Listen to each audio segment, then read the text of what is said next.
करने जा रहे हैं सेम सिक्स के हमारे बीए के हिंदी मुख्य विषय के छात्र जिनको CC 610 पेपर, उसमें मीडिया लेखन जो पेपर है उसमें हमारा एक टॉपिक है विज्ञापन लेखन। दोस्तों, आज पूरी जो दुनिया है वो विज्ञापन पे ही पली हुई है।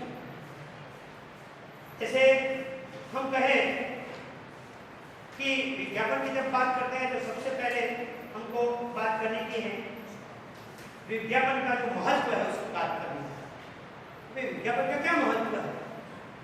तो हम कह सकते हैं कि ये वर्तमान युग में मूलतः विज्ञापन युग है। विज्ञापन एक कला है, एक विज्ञान है, एक कला भी है और एक विज्ञान भी है। अब जैसे पहले के जमाने में केस को काटना, तो केस को काटने के लिए भी केस कर्तन कला कहते थे। आज हम कहते हैं हेयर कटिंग सैलून, ऐसा कहते हैं, पर उस जमाने में क्या कहते थे? केस कर्तन कला। और एक विज्ञान भी है। विज्ञान कैसे? कि उससे हमारे मन में एक इफेक्ट होती है। किससे? विज्ञापन से। कैसे? विज्ञापन हमें विभिन्न उत्पादनों और सेवाओं की सूचना देते हैं, उनके साथ प्रत्यक्ष परिचय स्थापित कराते हैं, फिर ग्राहक के मन में रुचि उत्पन्न करते हैं और विक्रय के लिए प्रेरित करते हैं। तो ये प्रोडक्ट है, ये चीज है। जैसे उदाहरण के तौर पे एक मोबाइल, हम उदाहरण लें, ये कंपनी का है और तुरंत उसमें भाई इतने कैमरे हैं, ऐसा स्लिम है, इस प्रकार का है, इसका रंग ये है, 6 कलर्स में है, और तुरंत हम अभिभूत हो जाते हैं और उस दिशा की ओर हमारा जो दिल और दिमाग चल पड़ता है। यह है विज्ञापन का महत्व। और तब कि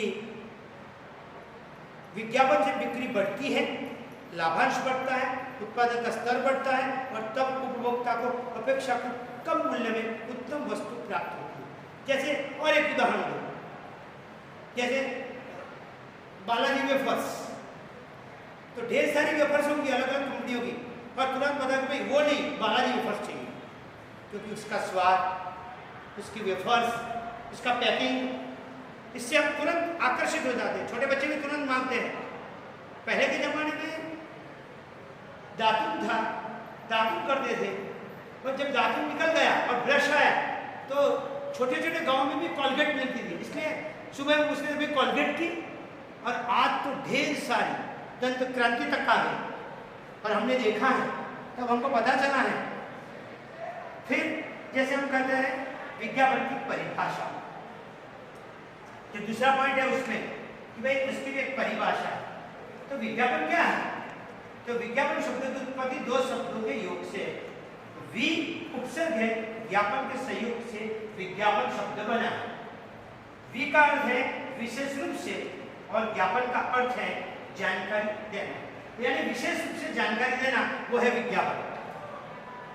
उदाहरण के तौर पे आपको कोई रेशम की साड़ी कोलकाता की है और बिक्री करने की है, तो तुरंत ऐड देंगे।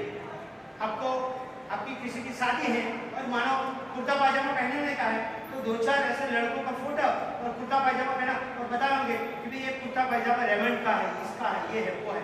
तुरंत हमारा ध्यान जो है आकर्षित होता है और तुरंत हमको ऐसा लगता है कि नहीं, चलो हमको ये कंपनी का जो है, ये ब्रांड का है, वो कपड़े पहनना चाहिए, लेना चाहिए।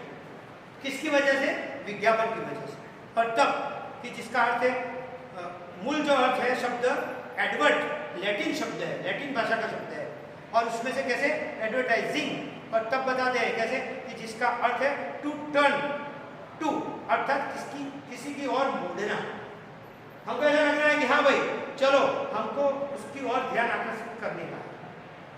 कैसे हिम्मतनगर के ब्रिज पे से हमारी बस या हमारा 2 व्हीलर या 4 व्हीलर जाता है, दाहिने ओर तुरंत हम देखते हैं तो मानो जैसे जेट ब्लू का मानो सोना चांदी का गहने पहले हुए स्त्रियों दिखाई दिए और बताते हैं कि हमारे गहने पहनो, और तुरंत हम आकर्षित हो जाते हैं। अरे वाह! अब मॉडलिंग की दुनिया में ऐसे अच्छे मॉडल रखे हैं लड़के लड़कियों का, ताकि हम ज़्यादा आकर्षित हो रहे हैं। और फिर गहने तो बताए हुए हैं, और उसकी वजह से तुरंत हमको कैसे? तो उसी प्रकार बताया है कि अमेरिकी पत्रिका एडवर्टाइजिंग एज में 1932 में संपन्न प्रतियोगिता द्वारा निर्धारित की गई है। समस्त प्रविष्टियों के आधार पर यह परिभाषा निर्धारित की गई है। किसी व्यक्ति, वस्तु, सेवा या आंदोलन को प्रस्तुत करने वाली सामग्री वो है लिपिबद्ध शब्द का वाचिक शब्द अथवा उसका चित्रांकन। इस दृष्टि से विज्ञापन के प्रमुख 4 जो पक्ष हैं ठहरते हैं। कैसे? देखते हैं। एक है प्रस्तुतकर्ता जो आप देख रहे हैं, दूसरा है लक्ष्य भाषा, माफ करना लक्ष्य समूह, तीसरा है विज्ञापन के उपकरण और चौथा है विज्ञापन का संवेग प्रभाव। प्रस्तुतकर्ता जो है वो अपने सामने जब प्रस्तुत करता है तुरंत पता चलता है क्या है। फिर लक्ष्य समूह कि इसको किसके पास पहुंचाना है, कितने लोगों के पास पहुंचाने की है वो बात। और फिर विज्ञापन के उपकरण, किस उपकरण के जरिए विज्ञापन हम दे सकेंगे। और जो अंतिम है विज्ञापन का संवेग प्रभाव कि भाई आम जनता पर इस विज्ञापन का प्रभाव कितना पड़ने वाला है। और तब विज्ञापन के कार्य, विज्ञापन के कार्य की जहां बात की है तो बताते हैं कि निम्नलिखित है वस्तु की सूचना देते हैं। विज्ञापन उसका क्या कार्य है तो पता है कि वस्तु की सूचना देता है एक। दूसरा जनसाधारण का ध्यान आकर्षित करता है, ध्यान आकर्षित करना। तीसरा उनमें वस्तु के प्रति रुचि उत्पन्न करता है। हम कहते हैं जैसे पॉन्ड्स पाउडर, तो तुरंत हमको बता दें पॉन्ड्स पाउडर। हम कहते हैं कैसे कि भाई लक्स साबुन, तुरंत याद आता है लक्स साबुन, डव साबुन, कोई शैम्पू जैसे उदाहरण के तौर पर। फिर पता है लोगों में क्रय की इच्छा उत्पन्न होती है, यानी लेने की, और खरीदारों में उनकी सहायता करते हैं। फिर बताएं मांग में वृद्धि करते हैं। किसकी बात है? विज्ञापन के कार्य और उस उत्पादन की छवि का उन्नयन होता है।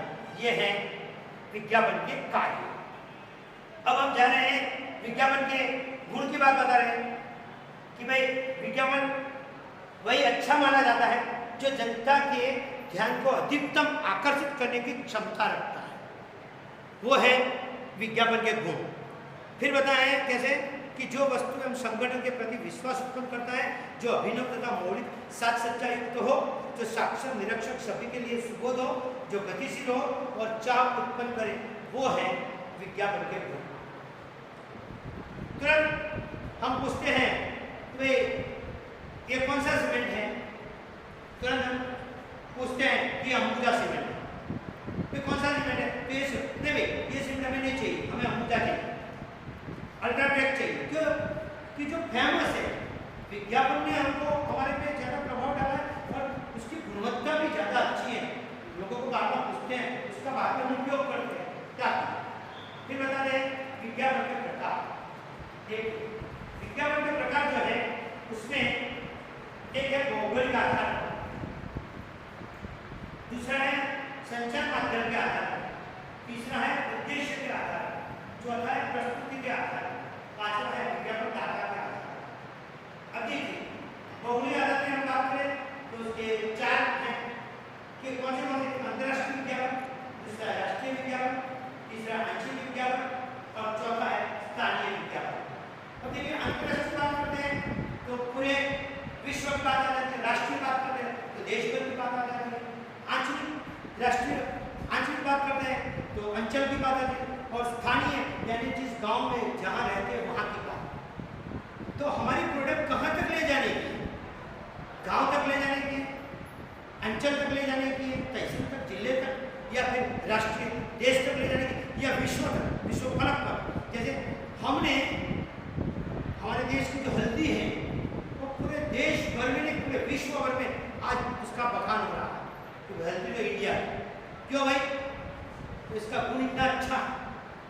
फिर केसर की बात करते तो हमारे यहाँ, अखरोट की बात करते तो हमारे यहाँ, जो सूखे मेवे की बात करते हिंदुस्तान की बात होती है, यहाँ से तैयार होकर विदेश में जाते हैं। तब दूसरा है संचार माध्यम के आधार पर। तो एक है समाचार पत्र में विज्ञापन, उसके आधार पर दूसरा दूरदर्शन विज्ञापन। अब समाचार में देना विज्ञापन।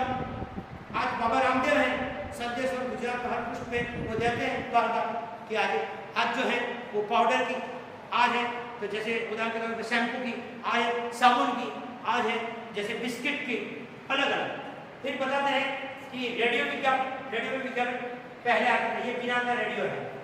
और फिर बताते हैं तो तुरंत जैसे कोई बात आती है तो उसके अंदर ऐड कि जैसे ठंडा ठंडा कुल कुल एक शब्द है, जैसे वैसे सिनेमा विज्ञापन में आज से 40-50 साल पहले पुरानी मैं बात कर रहा हूँ, इसलिए आपको याद करवाता हूँ कि पेट की गड़बड़ होती थी तो ऋषि मुनि आते थे, जैसे वो बैठते थे यज्ञ करते थे और फिर बताया ये एसिडिटी है, कब्ज है, ये वो है अलग अलग, और तुरंत भगाने के लिए वो बताते कि ये भावनगर वाले सेठ ब्रदर्स का कायम चूर्ण, और सब बांध जाते। तो ऐड के माध्यम से कायम चूर्ण की बिक्री, तो ये अलग अलग। फिर है उद्देश्य के आधार पर, उद्देश्य के आधार पर बात करते हैं तो विज्ञापनों में निम्नलिखित बातें वस्तु की बिक्री है कि वे कैसे बेचना, फिर जन सेवा के आधार के विज्ञापन कि लोगों को हम कैसे मदद हो सकते हैं वो बातें, फिर है ज्ञानवर्धक विज्ञापन कि इनमें से कुछ बात ग्रहण कर सके, फिर संस्थाबद्ध विज्ञापन कि भी हमारी ये संस्था है जैसे 5 लाख बोले तो इसमें ये काम चल रहा है, ऐसा है, वृद्धाश्रम है जैसे उदाहरण के तौर पर। फिर जनहित में जारी सरकारी विज्ञापन, तो जनहित में जारी सरकारी विज्ञापन जो है उसमें हम बताते हैं कि भाई ये जो है उदाहरण के तौर पे कि आपको दूसरी वैक्सीन लेने की है, दूसरा डोज लेने का है, तुरंत कि भाई महामारी में हमको क्या करने का है, अभी गर्मियों के दिन में हमको क्या क्या ध्यान रखने का है कि पानी ज़्यादा पीने का है, घर से बाहर कम निकलने का है, निकलने का है तो चश्मा है, फिर जो हम कहते हैं टोपी है वो पहन के निकलने का है, शरीर के अंग पंग ज़्यादा ढक कर निकलने का है ताकि हमको गर्मी ना लगे, ये सब बात। फिर है प्रस्तुति के आधार पर, प्रस्तुति के आधार पर प्रत्यक्ष और अप्रत्यक्ष, व्यक्ति और सामूहिक, साधु और सुसज्जित तथा वर्तमान विज्ञापन की श्रेणियों में उसको रखा जाता है। फिर है विज्ञापनदाता के आधार, इनमें सरकारी, गैर सरकारी, व्यावसायिक और व्यक्तिगत विज्ञापन ये 4 भेद किए जाते हैं। कैसे कैसे? तो एक सरकारी विज्ञापन, फिर गैर सरकारी जो अपनी है, फिर व्यावसायिक अपना जो व्यवसाय है वो, और फिर व्यक्तिगत विज्ञापन जैसे उदाहरण के तौर पे कि हमारे यहाँ भाई जो जैसे हम कहते हैं कि देसी गाय है उसका मक्खन मिलेगा, घी मिलेगा, दही मिलेगा, दूध मिलेगा। फिर जैसे उदाहरण के तौर पे कि भाई हम बिक्री करते हैं जैसे गौ आधारित खेती है उसके गेहूँ हमारे यहाँ से मिलेंगे, सब्जी मिलेगी, जैसी बात है। फिर है उसके आगे नेक्स्ट अपना पॉइंट है जो विज्ञापन में मोटे तौर पर 2 श्रेणियों में रखा जा सकता है, वर्गीकृत विज्ञापन, सजावटी विज्ञापन, ये 2 हैं पहले। फिर बाकी के जो पॉइंट्स है उसकी बात करेंगे। कॉपी लेखन, कॉपी के 2 प्रकार के होते हैं, प्रत्यक्ष कॉपी, अप्रत्यक्ष कॉपी। सबसे पहले हम बात करने जा रहे हैं वर्गीकृत विज्ञापन की। तो वर्गीकृत विज्ञापन की बात करते हैं तो बिना शीर्षक के एक वर्ग के अंतर्गत छापा जाता है, जैसे खोया पाया, किराए, वैवाहिक आदि। जैसे खोया पाया की मैंने बात की है तो एक हमारा समूह लग्न है, उसमें कुछ बच्चे खो गए हैं, कोई चीज खो गई है, तुरंत ही भाई हाँ ऐसी घड़ी मिली है, आप में से किसी की हो तो ये जरा पूछा करके ठीक से बता के वो ले जाए। पॉकेट मिला है आप ले जाइए, बच्चा खो गया है, आप किस गांव का है, ये गांव का बोल रहा है, उसके माँ बाप आके ले जाए, ये है खोया पाया विभाग। पर तब बता रहे हैं कैसे, उदाहरण के तौर पे हम देखते हैं कि इन विज्ञापनों का संदेश पूरा पढ़कर सिद्ध होता है कि इनकी दर प्रति शब्द या प्रति सेंटीमीटर कॉलम हर समाचार के अनुसार भिन्न भिन्न होती है।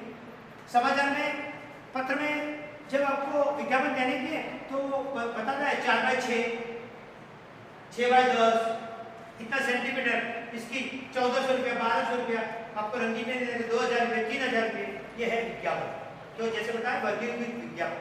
फिर है दूसरा, जैसे हम कहते हैं सजावटी विज्ञापन, तो किसी सिद्धांत की कार्यक्रम संस्था संगठन का प्रचार किया जाता है। इसमें चित्र और शीर्षक ध्यानाकर्षण करने के लिए संकेत, मॉडल और मुख्य शीर्षक, शब्दावली, उप शीर्षक आदि आते हैं।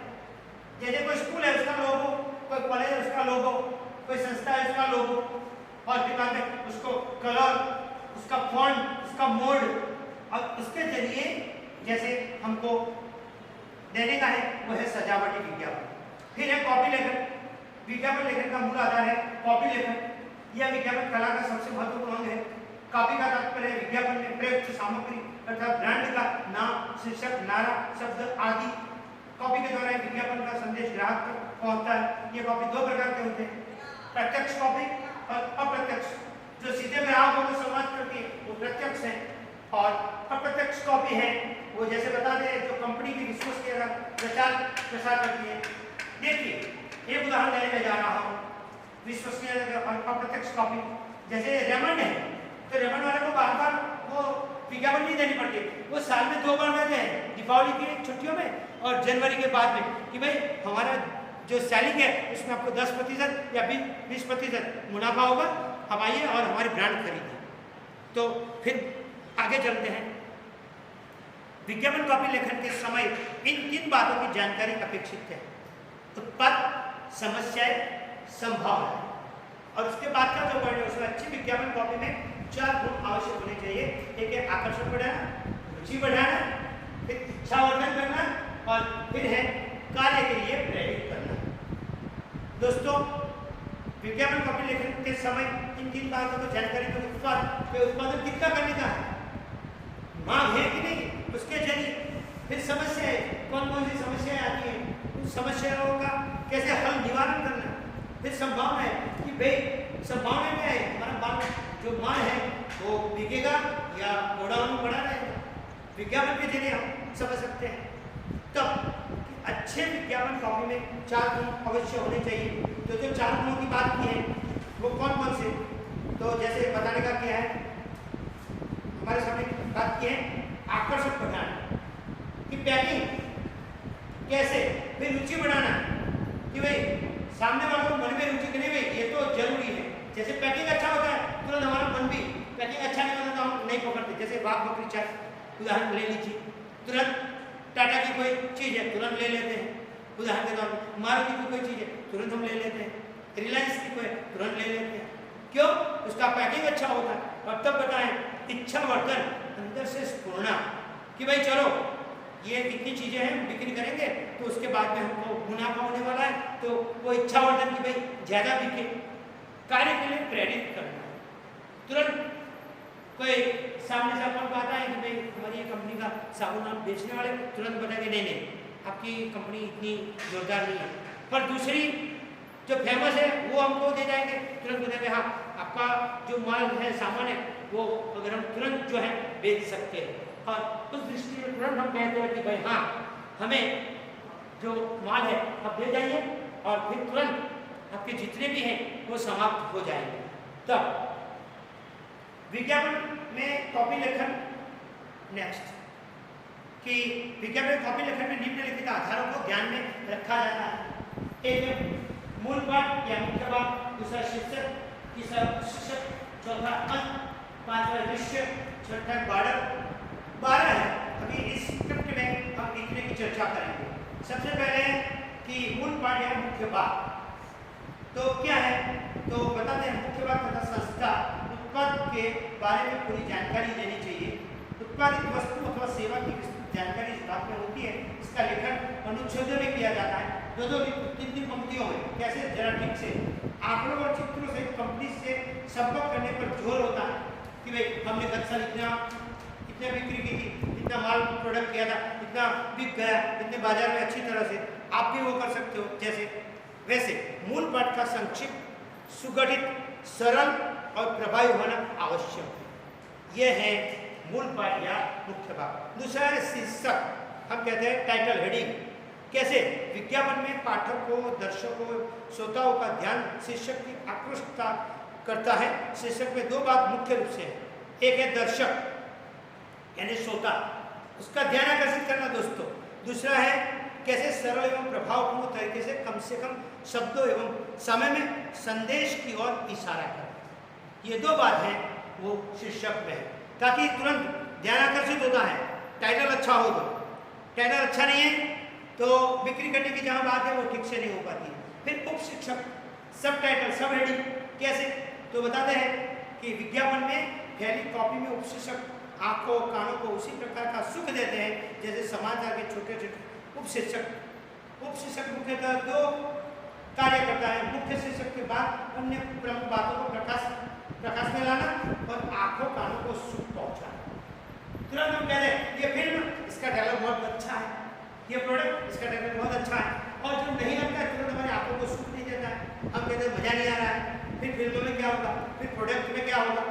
ऐसे दूरदर्शन या रेडियो में कॉपी लेखन के समय संवाद दृश्य से प्रभाव ये बातें उभारी जाती है। ये है तीसरा उपशीर्षक।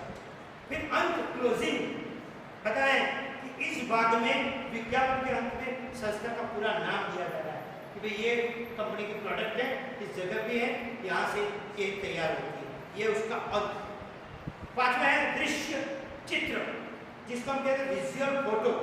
में कैसा दृश्य चित्र, हम कहते हैं अभी हमारा जो क्लास चल रहा है वो दृश्य श्राव्य चल रहा है, तो उसमें क्या दृश्य चित्र की बात की है, यह है दृश्य चित्र। कैसे दृश्य चित्र विज्ञापन के क्षेत्र में प्रथम आवश्यक तत्व बना गया है। अब मुख्य शीर्षक की भूमिका भी प्राय यही तत्व निभा है। दूरदर्शन का तो पूरा विज्ञापन ही इसी पर आधारित है। दूरदर्शन का जो है इस पर आधारित है। कैसे बताते हैं, दृश्य चित्रों का चयन जितनी कुशलता से किया जाएगा विज्ञापन भी उतना ही सफल होगा। चित्रों का चयन, बातों की चयन, जो वाक्य उसका चयन, और उसके जरिए जो व्यक्ति है वो ठीक से आगे बढ़ सकता है। बताते हैं कि आज दूरदर्शन के विज्ञापन फोटोग्राफी द्वारा अत्यंत लोकप्रिय हुए हैं। रेडियो में शब्द चित्रों का उपयोग होता है, शब्दों का सुंदर सामंजस्य से मस्तिष्क एक साकार छायाचित्र निर्मित कर हृदय पर अमिट प्रभाव छोड़ता है।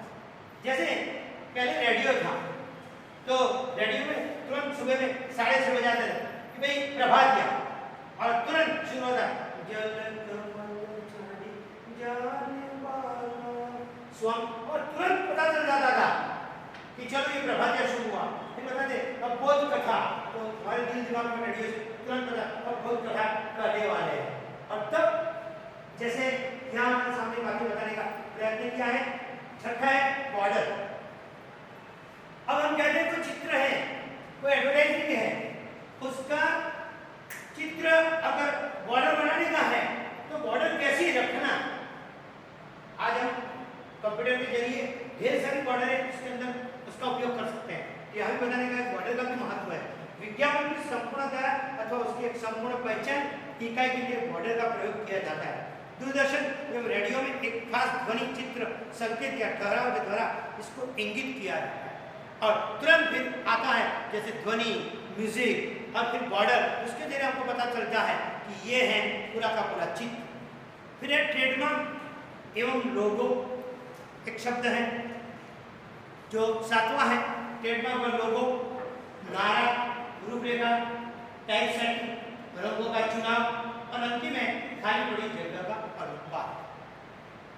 इन सब बातों के जरिए अगर हम बात करें जैसे, तो तुरंत हमें पता चलता है कि भाई ट्रेडमार्क और लोगो तुरंत देखते हुए कैसा है, सही है, गलत है, अच्छा है, कंपनी का है। लोगो हाँ तो लगा पड़ेगा ये कंपनी प्रोडक्ट है, कहीं फालतू चीज नहीं है। तो तुरंत हम देखते हैं कैसे कि यदि संस्था का कोई अपना ट्रेडमार्क या पहचान हो तो उसे विज्ञापन में अवश्य दिखाया जाता है ताकि उपभोक्ता उसे पहचान ले। ब्रांड नाम और लोगो इसी ट्रेडमार्क के अंग है। लोगो में एक आकृति होती है जिसमें संस्था का नाम होता है। जैसे उदाहरण के तौर पे कोई एक लोगो लेने का है, जैसे हम कहते हैं रिलायंस, तो उसका भी लोगो है। जैसे हम कहते हैं उदाहरण के तौर पे कि भाई क्रॉम्पटन, तो उसका एक लोगो है। जैसे हमारी कॉलेज है तो उसका एक लोगो है, सबका एक लोगो होता है। तुरंत पता भाई ये तो ईडर कॉलेज, भाई ये तो रिलायंस, ये तो क्रॉम्पटन, तुरंत हमको पता चलता है। जैसे कोई वायर लेने का है तो तुरंत भाई आरा का वायर लेना है तो उसका एक लोगो, तुरंत हमें पता चलता है। तब फिर बताते हैं कि कुछ कंपनियां ट्रेडमार्क, ट्रेडमार्क और ट्रेड ब्रांड इन तीनों का मिला जुला रूप रखती है। ब्रांड का नाम सार्थक भी होता है और निरर्थक भी। जैसे अमृतधारा एक सार्थक नाम है और पेप्सी को एक निरर्थक नाम है। इन नामों का छोटा सुवाच्य और सुपाठ्य होना आवश्यक है। प्रयास यह करना चाहिए कि नाम प्रमोदपादक न हो। यदि किसी जूते का नाम नयनतारा रख दिया जाए तो उससे भ्रम हो सकता है वह आंखों की दवा है या फुटवेयर। देखिए सही बात मैंने हमारे सामने कैसे कि यदि जूते का नाम नयनतारा रख दिया जाए तो गलत है, क्योंकि आंखों रंजन छलागा ऐसा किया है तो तुरंत पता चलेगा आंखों की कहीं कोई बात है। और जूते की बात होगी तुरंत हम बताएंगे, जैसे रेड एंड चिप, जैसे हम वुडलैंड, तुरंत बोलेंगे, तुरंत आपको बाटा तुरंत पता चलेगा, वे जूते की बात है, तब पता चलेगा।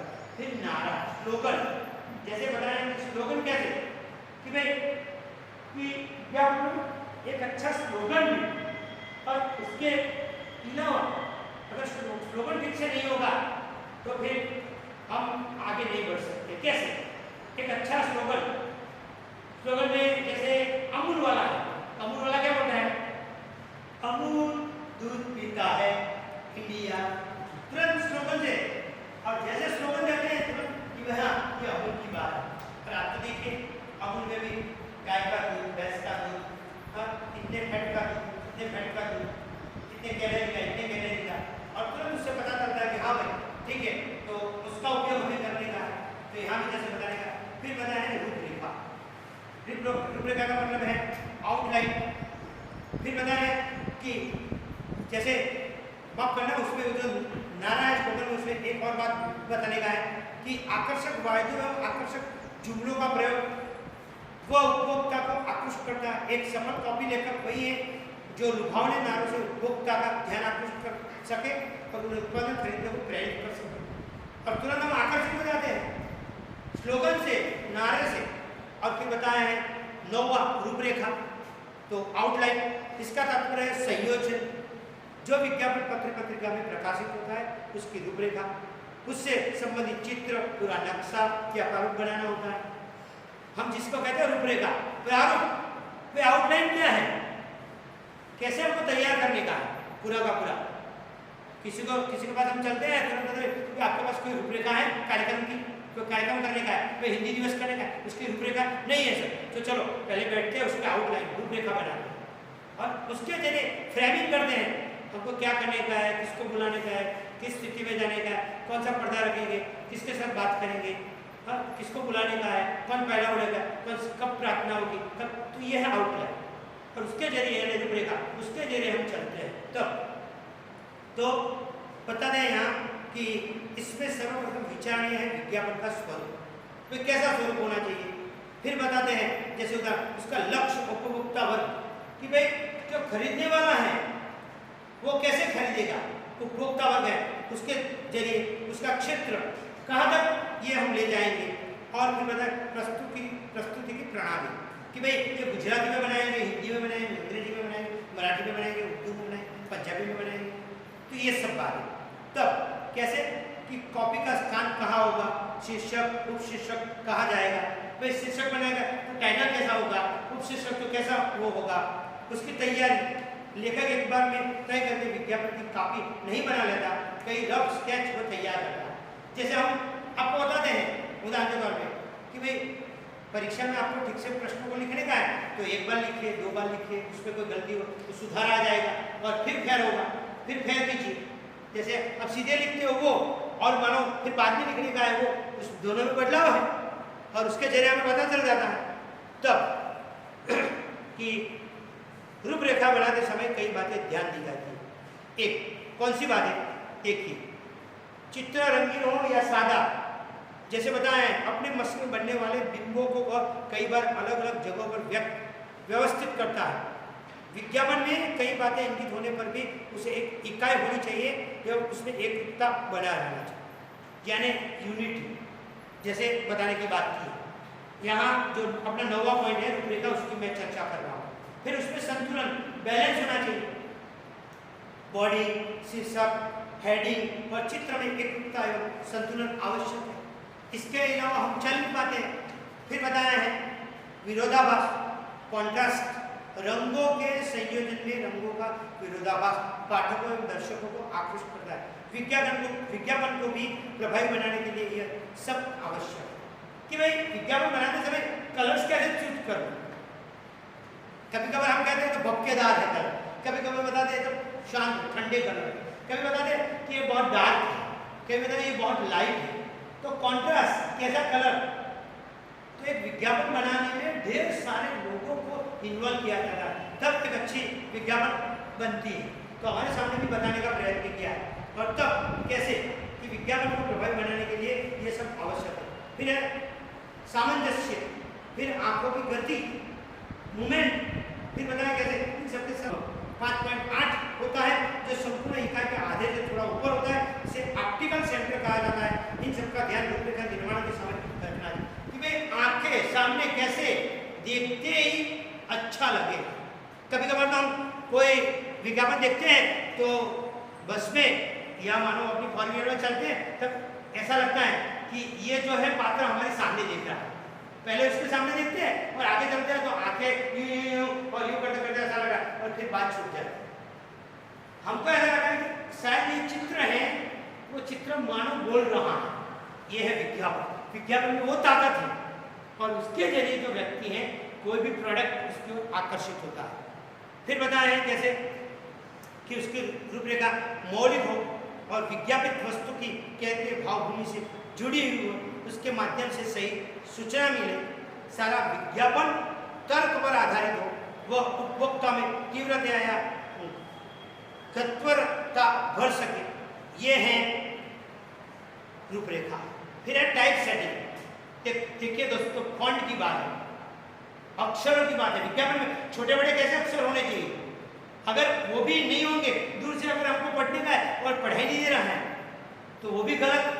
बहुत ज़्यादा बड़े होंगे तो भी हमको अच्छा नहीं लगता है। तो कहाँ छोटे रखने का है, कहाँ बड़े रखने का, उसकी बात। विज्ञापन की साज सज्जा समाचार पत्र को सुंदर कलेवर प्रदान करती है। विज्ञापन की सुंदरता प्रस्तुति उसके उचित मुद्रण एवं मुद्राक्षरों पर आधारित और वो कैसे है अक्षर टाइपिंग के उसके ऊपर आधारित होते हैं। फिर बता दें छोटे बड़े तिरछे आड़े कभी कभी उलट कर अक्षर छापना एक अतिरिक्त प्रभाव उत्पन्न करता है। देखिए जैसे हम कहते हैं उस्वाद ऐसा लिखा है, पहले ही ये उल्टा लिखा है और तुरंत को ऐसा लगता है कि क्या लिखा है। तो उल्टे अक्षर भी कभी कभी विज्ञापन में हमको ध्यान आकर्षित करता है। उसके कलर, फिर बताए उसके फॉन्ट है, उसकी बात की।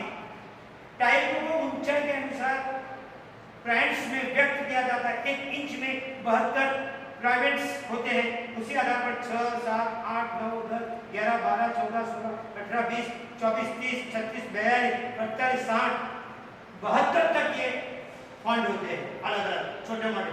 और तब बताते हैं कि विज्ञापनों को प्रभावी बनाने हेतु इनका प्रयोग अवश्य करना चाहिए। ये है अपना जैसे बताते हैं टाइप सेटिंग। 11वां रंगों का चुनाव। अब देखिए बताया आगे कि रंगों का चुनाव ठीक से नहीं हुआ होगा। जैसे एक बात ले लीजिए, जैसे कोई हमारे बुजुर्ग चल बसे हैं और एक पत्रिका हमको छपवा कर सबके घर भेजवाने की है कि हमारे दादा चल बसे, उनका बेचना है, तो कैसा कलर पसंद करेंगे। फिर मान लीजिए हमारे भाई की सगाई है, हमारी बेटी की सगाई है और वो पत्रिका भेजने की है, तो कैसा फॉन्ट और कैसे कलर का चयन करेंगे। और मान लीजिए जैसे हमारे बेटे हैं, हमारे भाई और अपनी ही मानो शादी है और मानो वो हमको कार्ड छपवाने का है, तो कौन से कलर चूज करेंगे। और उसके जरिए चलने की जहाँ बात तब तो यहाँ बताने का प्रयत्न किया है, अच्छे विज्ञापन में संतुलित प्रभावशाली रंगों का प्रयोग कॉपी लेखन के अनुसार किया जाना चाहिए। अगर कलर्स को भी अच्छी तरह से हमने पसंद किया है तो हम ठीक से उसका चयन करेंगे और चयन करने के बाद में ही हम बता सकते हैं सही में कि भाई ये जो कलर्स हैं वो ठीक से हमारे सामने है, ताकि पता चले। फिर है खाली बड़ी जगहों की जहाँ बात है तब अंतिम अनुपात, खाली जगह बड़ी जगह का अनुपात, ये अपना अंतिम पॉइंट है। तब कैसे कि विज्ञापन में संयोजन के समय रिक्त स्थान छोड़ना भी बहुत आवश्यक होता है। डिजाइन उसके अनुपात का निर्णय होता है, वही तय करता है हर वाक्य और शब्द के बीच कितनी दूरी अनुपात की जहाँ बात है, कितने अंतर पर, डिस्टेंस पर, ये सब बातें। और हाँ, कुल मिलाकर अगर हमें कहने का है तो हम वैसा कर सकते हैं कि अच्छे विज्ञापन कॉपी में, और फिर बताएं कि इन आधारों को ध्यान देने के बाद कि फिर से कि मूल पाठ का मुख्य भाग, शीर्षक, उपशीर्षक, अंत, दृश्य चित्र, बॉर्डर, ट्रेडमार्क एवं लोगो, नारा, टाइप सेटिंग, रंगों का चुनाव, खाली पड़ी जगह का अनुपात, ये जब लेते हैं तो अच्छा विज्ञापन लेकर हमारे सामने तैयार होता है। दोस्तों, आज मैंने आपके सामने विज्ञापन लेकर बात कही है जो मूल रूप से आपके ध्यान में आई होगी कि आज की दुनिया में विज्ञापन का कितना महत्व है। अस्तु।